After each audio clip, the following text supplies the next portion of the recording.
Welcome back to CryptosRUs. I am George. I'm not sure if this is going to work because I've been having technical difficulties and I'm wondering if this is going to show up right. Yes, it did. Wow. Okay, I apologize because I made you guys wait for about about an hour trying to figure this out. But looks like everything is fixed. It looks like it's working, and that means we can continue. So, as the title indicates, I've changed my mind about altcoins. So, I have something to share with you guys. I have a lot of things to share, a lot of things that came up today, and it really made me look and look at some of the things I've been doing over the past few years, some of the things I've been recommending to you guys, right? And wondering, has it been the right move, right? Is it time to reevaluate? And that is what today's stream is all about. Obviously, I want to talk about altcoins, of course, talk about Bitcoin, talk about the whole thing. But mainly, I want to tell you why I changed my mind and what did I change my mind about. So, thanks for tuning in, guys. As always, smash up the like, subscribe to the channel. Like I said, I had technical difficulties, so I apologize. It looks like everything is working. So, if you are new to the channel, welcome. Make sure you hit that subscribe button and hit that notification bell so you don't miss out on any of my streams, including the ones I have in the morning, 11 a.m. Central Standard Time, and at night around 8, usually 8 p.m. But today's an exception. All right, so let me change my screen here. Let me do this, right? And my intro is a little bit off, and I apologize because I've been so frustrated messing with this with my computer, and it turns out everything's okay. So that's good. All right. Bitcoin went up as high as 38,000 before coming back down a little bit, 37.8, which isn't too bad, right? Overall, Bitcoin has been on an absolute tear ever since yesterday. I think yesterday night, today, right?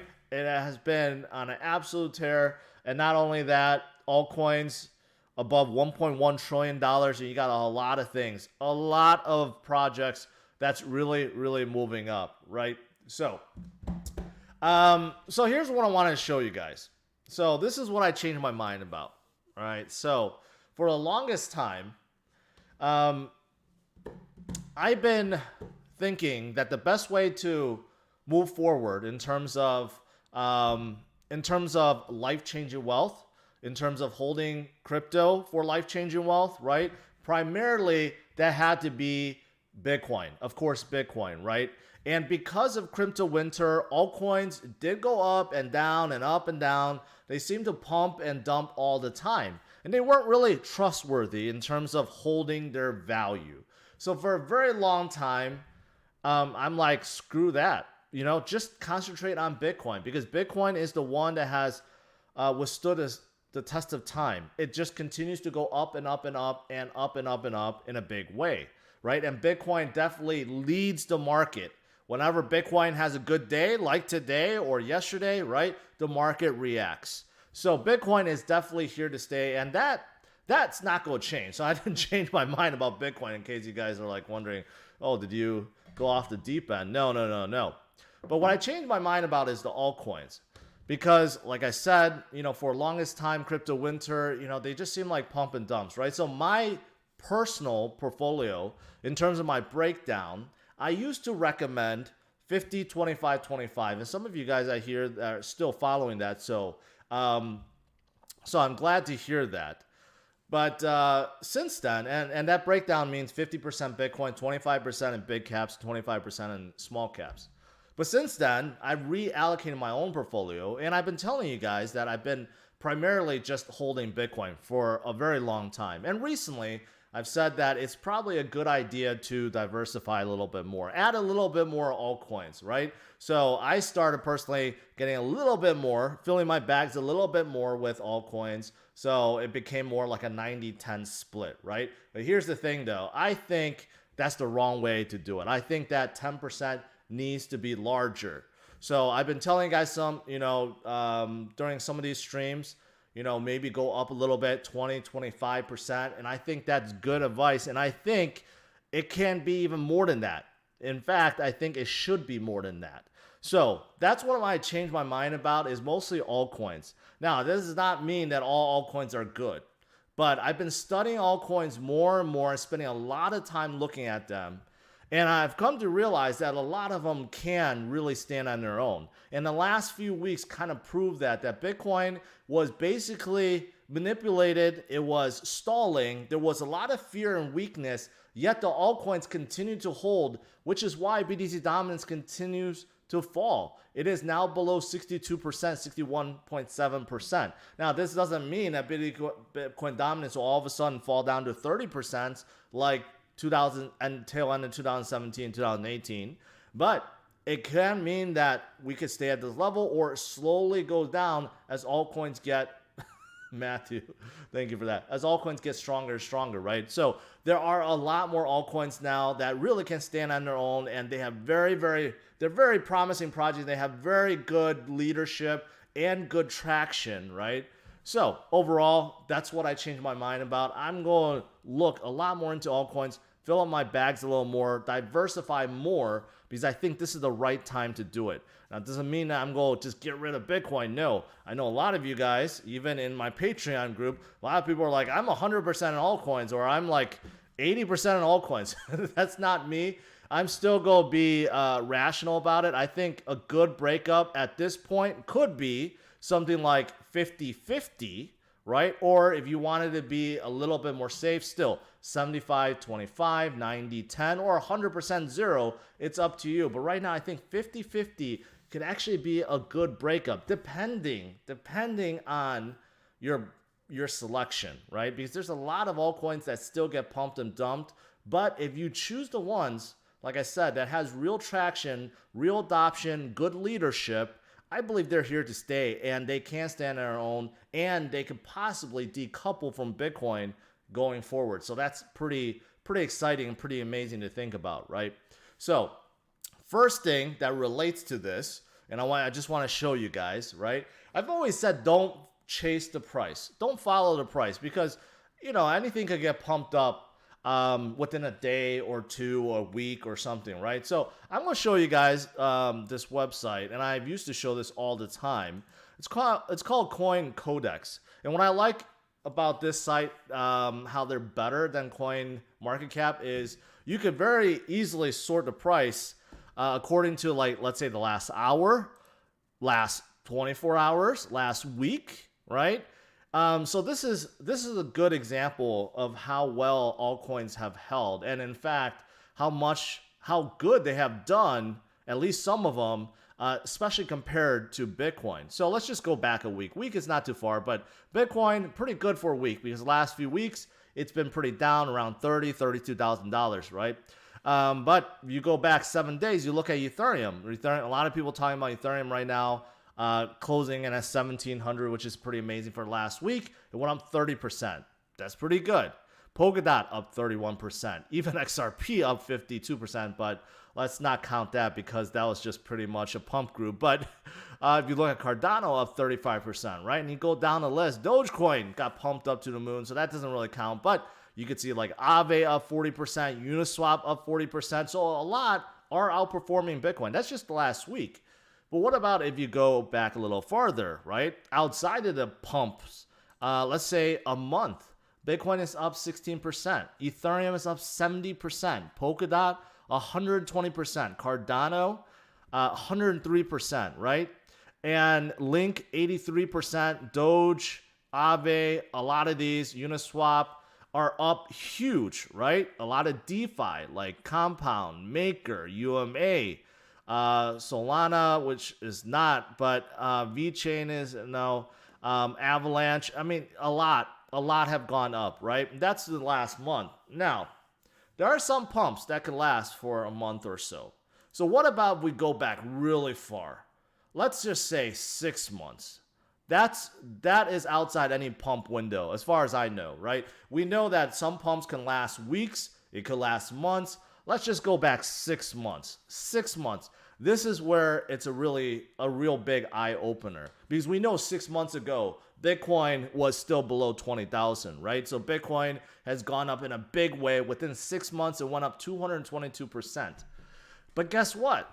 Look at Ethereum. It's up 100% more than Bitcoin within the last 6 months. Polkadot up 474%. Cardano 200%, but it's not as good as BTC, right? But a lot of these are up in a big, big way. Dogecoin up almost 1,000%.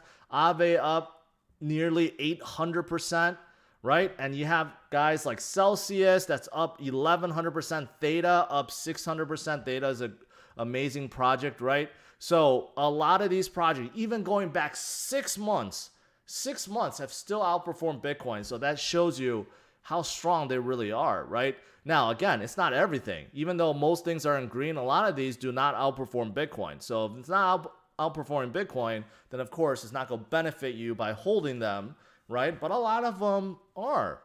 So that's the thing. So anyways, just kind of wanted to share with you guys. That's why going forward, I'm going to cover a lot more altcoins. I've kind of mentioned that already. I did a poll on Twitter. A lot of people seem to be very interested. A lot of newcomers coming in, right? They're looking for cheaper alternatives to Bitcoin, even though you don't want to look at dollar value always. Just because Bitcoin is at 38,000 and let's say XRP is at 39 cents does not mean XRP is going to outperform Bitcoin. Just look at the last 6 months, right?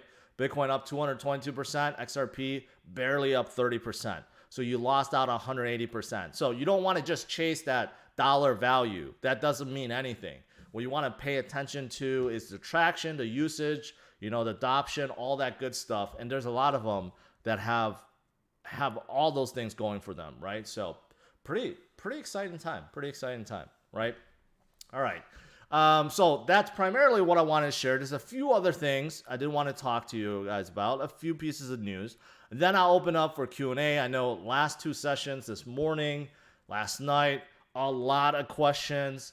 A lot of people wanted me to look at random coins, right? I think a lot of people, like I said, a lot of newcomers into the space, very interested in learning about all these new coins, right?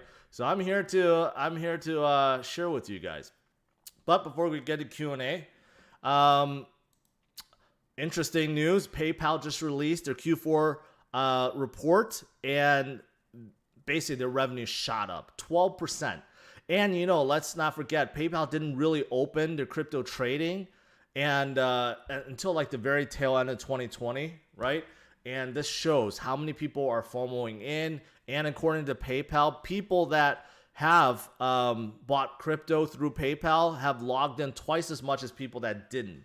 So this is obviously a big game changer for PayPal, but it's also a game changer for Bitcoin and crypto, right? Because as more and more people come in, they're going to look for easy access, easy places to buy, right? I see this question all the time when I talk about altcoin. People are like, where do you buy from? Where do you buy from, right? But just think about general people that's coming in. They don't even know where to buy Bitcoin, right? So PayPal, almost everyone has a PayPal account. Very easy for them to get in right away. So this is huge for crypto space and going to be huge for PayPal going forward. Now, there's this Grayscale. So this one talks about specifically with Ethereum. So kind of relates to what I'm talking about right now. So Grayscale has been picking up, at least their clients have been picking up Ethereum by the boatload, just like Bitcoin.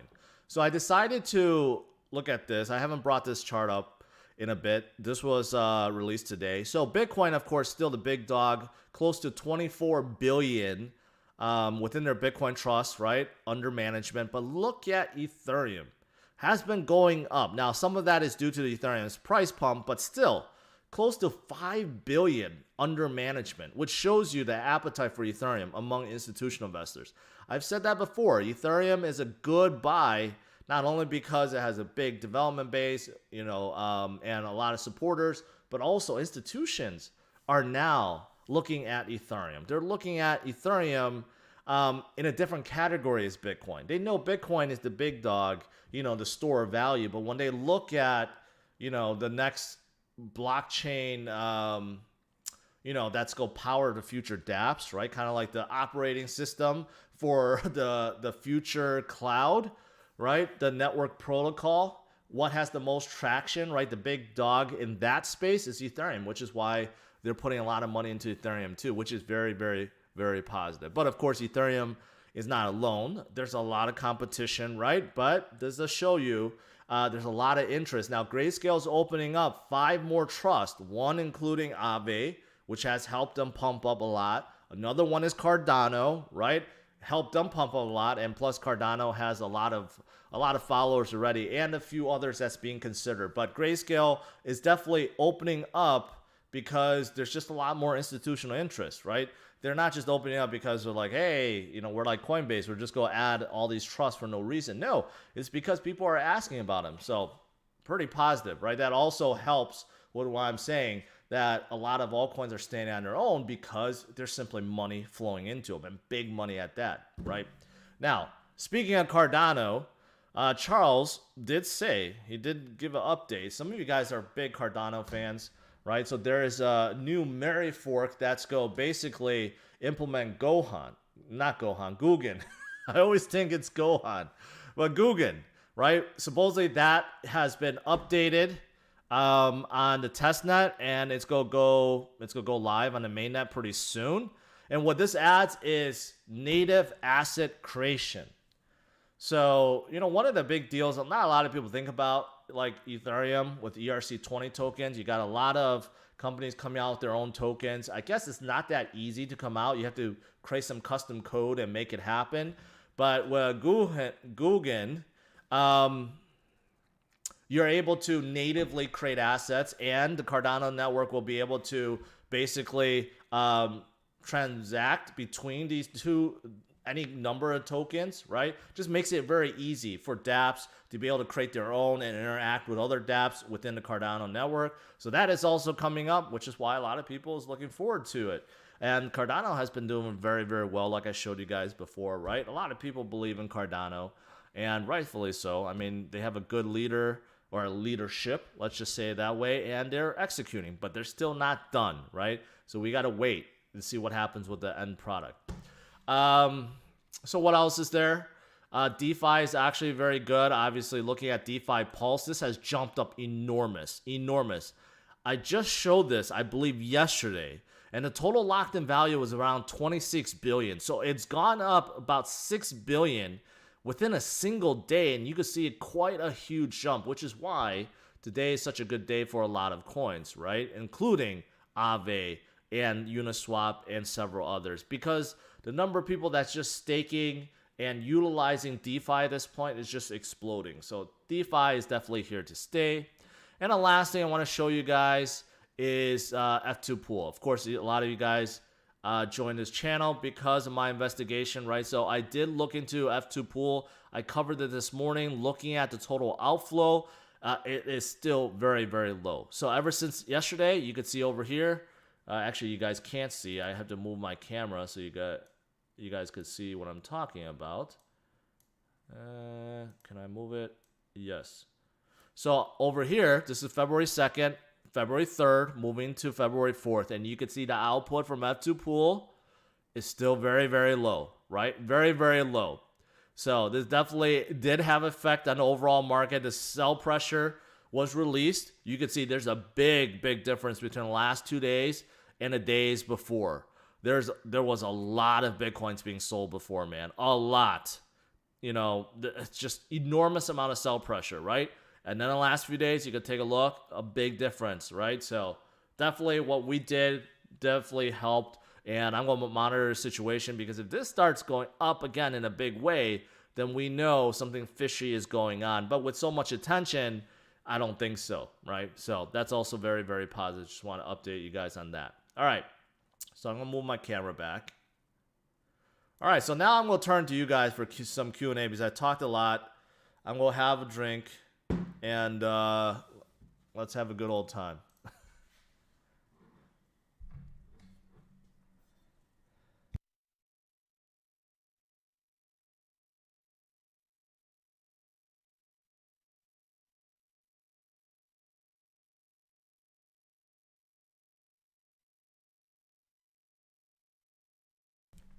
Farmer John, if you have a nicely graded LeBron James chrome refractor, you should keep that, because that is flying up to the moon. LeBron rookies, especially rare ones, are very, very hot. So I would keep that. Tony, congratulations. I mean, thank you for congratulations. Second shot is really hurting. Well, hopefully you get through it, buddy.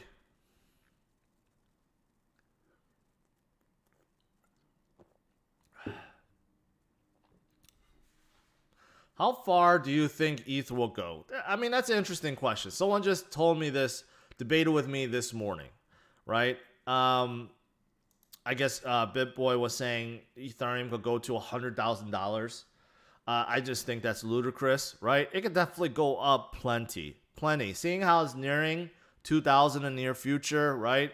As Bitcoin goes higher, we all know Bitcoin's going to go higher. Let's just say it goes up 10x from here, $370,000, even though it's probably going to go a lot more. So if you do 10x in Bitcoin, 10x Ethereum would put it at $16,000, right? Assuming if Ethereum gains more traction and let's just say it moves a little bit quicker, then maybe it could go to even as high as $20,000 within this super cycle, right?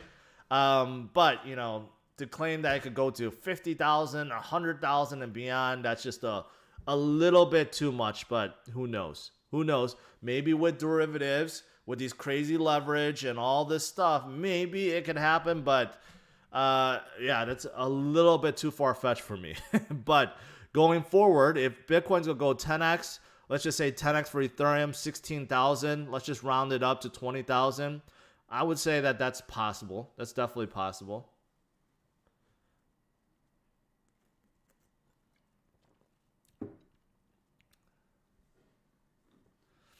Jason asks, can you have a quick chat about NFTs? Very interesting space. It's starting to look like starting to look at online real estate. I don't like online real estate, or I don't like real estate for NFTs. But NFTs, right now, it's popular among games.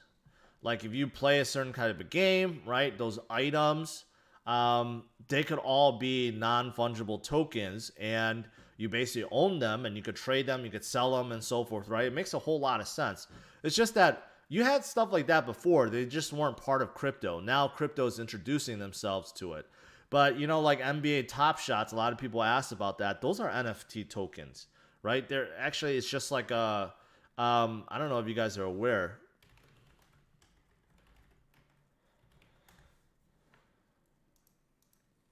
So like NBA decided, because they're desperate for money now, they decided to sell moments, right? And you get to hold on to that moment. You could collect these moments, and they actually made it very similar to like traditional cards. You have packs you open, and some of these are very limited. And if you look at the marketplace, it's crazy.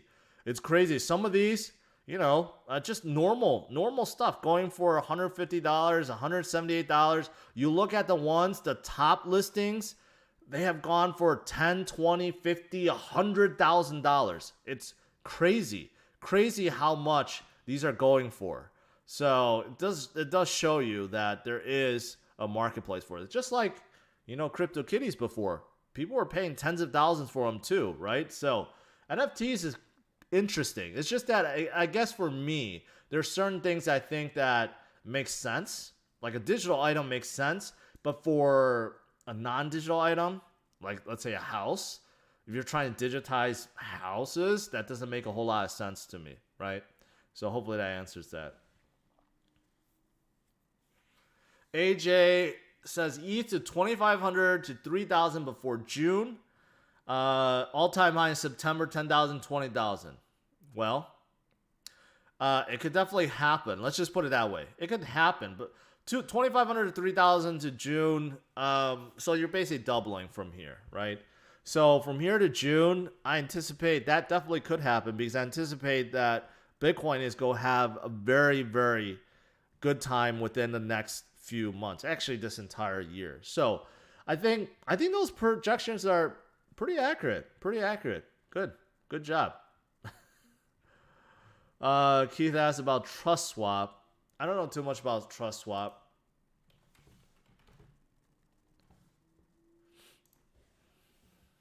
So they're like AirSwap, I'm assuming.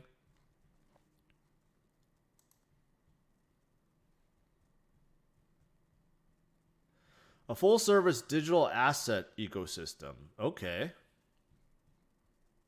TrustSwap is a foundational layer in decentralized finance, enabling safe and customizable transactions. Okay, why do you need that? No need for middleman, just use TrustSwap. So basically you're swapping. Is it like atomic swaps basically for DeFi? You have staking, you have smart locks, you have smart swaps, launchpad, and personal dashboard. So it seems like they're in the business of basically acting like a DEX or doing some kind of atomic swap between tokens. Okay. I mean, there's a lot of players in this, so I don't know. I don't know if I really dig it or not. But they are they on, they're not on Binance. So in terms of pumpability, probably a little bit limited. I mean, okay. They're okay project, but not very excited about it. In a hyperinflation, ETH can go to infinity. I don't know about that. I agree with about hyperinflation. I don't know about to infinity, but I get your point. If everything's hyperinflating, I mean, everything will go to the moon, right? And that may come. That's why so many people are buying Bitcoin, right?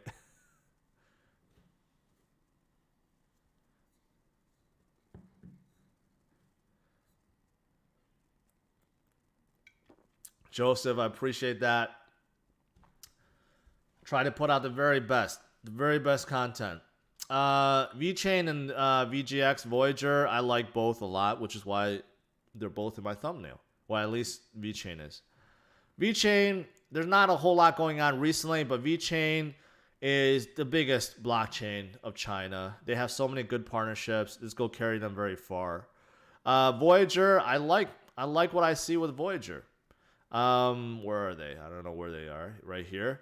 Voyager has a good app, good team, good traction, right? So overall, Voyager is very, very good. So that's why I recently talked about them, and I do like them quite a bit. I mean, there's a lot. But that's why I started this stream saying that there's a lot of really promising altcoins, right? And if you really dig into them, they are pretty good. Like Voyager is actually one of them. Voyager is actually a really good project. Basic Attention Token is another one that's really good. Some of you guys still hold on to it.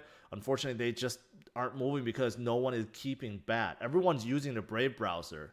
I saw some statistics where Brave usage have doubled within a certain amount of time, but everyone, unfortunately, when they get their BAT, they just go on Uphold and just trade it. No one holds on to it. That's why I think BAT hasn't gone up, but they're a really solid project too.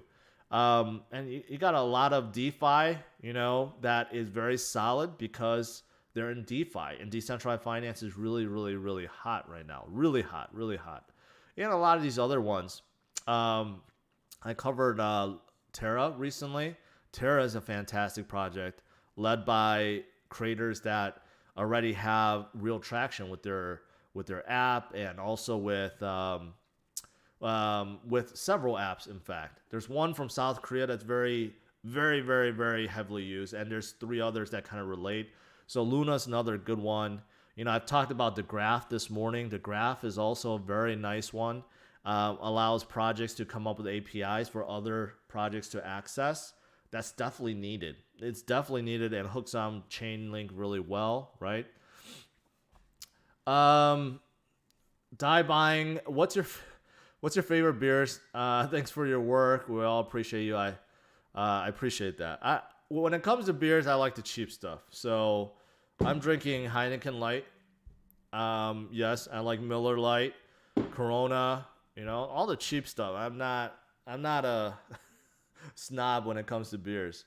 So I just like the cheap stuff. That's all. Cheap and light. The other super chat. How possible do you think it is that NEO reaches previous highs in the cycle? If not NEO, can you suggest greetings from Bulgaria? Honestly, NEO is fine. It's just that I don't hear anything about them, and they're still working on NEO 3.0. There's a lot of projects right now at this point I would choose over NEO. A lot.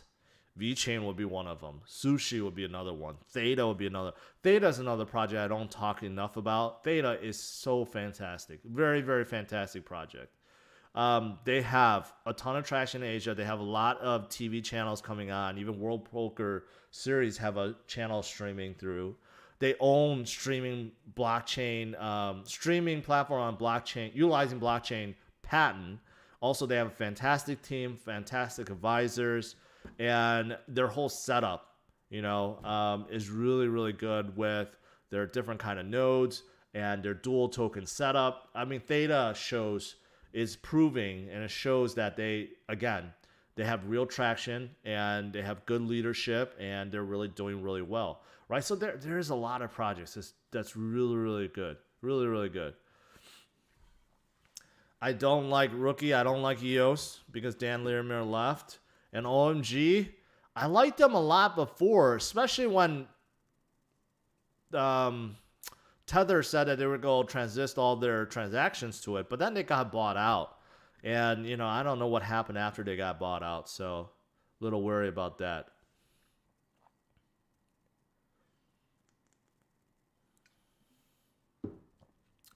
I like the idea of Nano, but don't see how they're going to make money. I agree. First of all, I don't know how they're going to make money.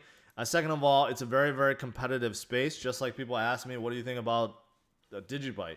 Digibyte, Nano, they're in the same space. They want to be the next digital currency, and they're going to fight against the centralized ones from the central governments and Facebook's DEM and all these other ones that's in this space. Very, very crowded space. Very crowded space. Claudio, appreciate that. I think AAVE and Uniswap, they go in tandem.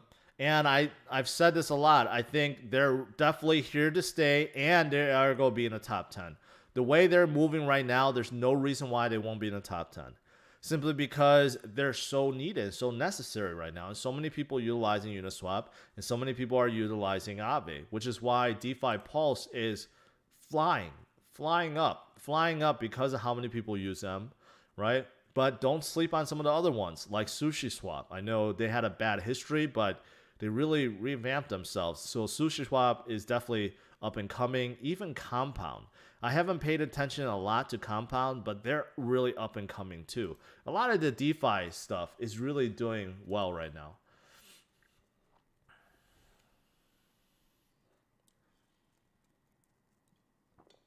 SNX, synthetics? Is that what it is? Yeah. I don't think synthetic is huge. I actually really hate the whole premise of synthetic. I don't say I don't. Okay, I take it back. I don't hate it, but again, I just got done talking about. I don't like how you can make a synthetic token or a synthetic, I don't know, share to a house or a synthetic stock, because a lot of it just doesn't make any sense, at least to me. Like, why would you want to create a synthetic, let's say, Tesla share?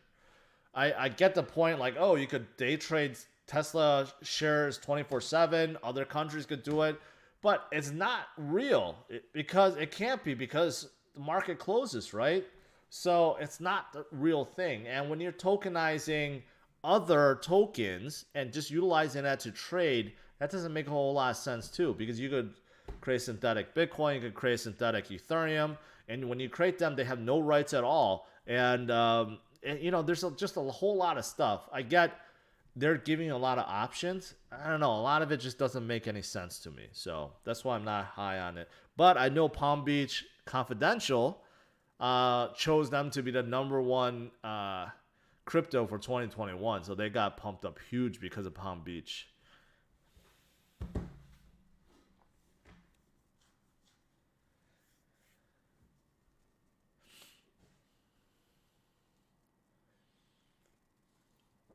You think this is this BTC daily consolidation? Yeah. We know when BTC goes up a lot, right? It has to come down a little bit, let things cool off right now, right? And that's what's happening. I mean, Bitcoin has gone up quite a bit within the last day or so, right? Let's not forget, this is pretty consistent. That's what we want to see, right? Once it cools off, I said this morning, I think there's a good chance we're going to hit 40,000 tomorrow. And I still think that. It just needs to take breathers. You look at it, even with this rise, right? There's up and downs, but overall the trend is up. So I don't think that's going to change. Bitcoin for corporations, at least finally people are talking about it. I've been talking about it for a couple days, no, a couple weeks now. I've been hyping it up, and now people are hyping it up now that it's here. But I mean, it's huge, 1,500 attendees, and hopefully they, you know, I couldn't get in, so hopefully they do publish the videos, because I think this will be a lot of big names that come out from this, right? A lot of adoption, but I would love to see what Michael Taylor Saylor said, because I'm pretty sure it's gonna be awesome. But I think afterwards we're gonna hear a lot more publicly traded companies buy Bitcoin with their cash. Rich Buddy, appreciate it. Mohit, what do you think about VGX now? Heard they're launching stocks in their platform, 150K installs. It's great. I just got done talking about them. I think overall they have a great app, great team, great traction. They're good. So I know I think there's a lot of Voyager fans, which is good. You know, I got introduced to it pretty late, but after I saw it, I really liked it. They're publishing Friday. Okay, good.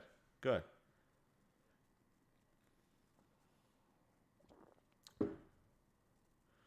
Marshawn, I did see that, but that was too late because I went out already, so I didn't get a chance to look at it. So maybe tomorrow, but tomorrow's probably the boring stuff, so probably not the ones I want to see. All right. I'm going to let you guys go. So I think overall, pretty good session today. AMP, someone asked about AMP this morning, I think. I still don't recall what it is, but yeah, I saw this. Created by Consensus. You know, it's on Gemini. I still don't quite understand what it's trying to do.